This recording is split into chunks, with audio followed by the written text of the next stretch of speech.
I was watching a video by T.D. Jakes. If I call some of the preachers I used to listen to as a young man, some of you don't know them. But I was watching a video by T.D. Jakes. And in that meeting, it was his wife that they brought up to introduce him before he starts preaching. I never forget it. Never. As she climbed the pulpit, I had never heard that story. It's not in any of T.D. Jakes' books, or the ones I've read. Let me say the ones I've read. It's not there. And she said, we got married, I can't remember how many years ago, because that one was not important to me. And a few weeks after their wedding, they were in an accident, and she became paralyzed from her head to her toe. Couple that just got married. And she said, I thought that he would leave me. There was no reason for him to stay with me. He said, but every day, he will walk into my room. He will carry me from the bed. Not a house help. Carry her from the bed. Put her in her wheelchair. Then he will hold her hand and raise her up and say, honey, take a step.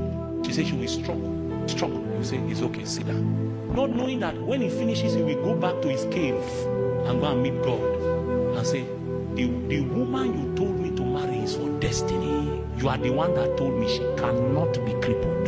Then he will come out of the cave again, go through the same process, put her in the wheelchair and say, honey, take a step.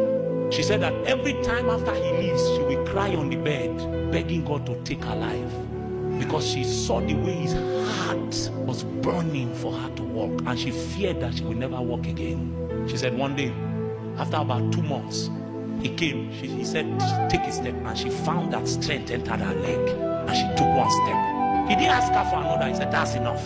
Put her back in the wheelchair. Came the next 3 days. He said, honey, take a step. He took one. He said, another step. She took another step.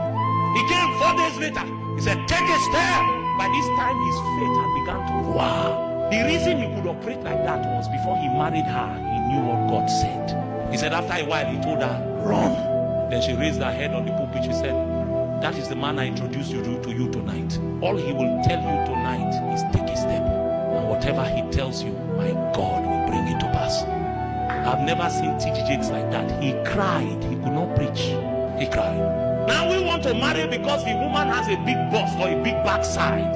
So if you like her, just go and tell her. If you like him, my brother and my sister, your marriage, it might succeed in this realm. When we die, we will know those who truly lived.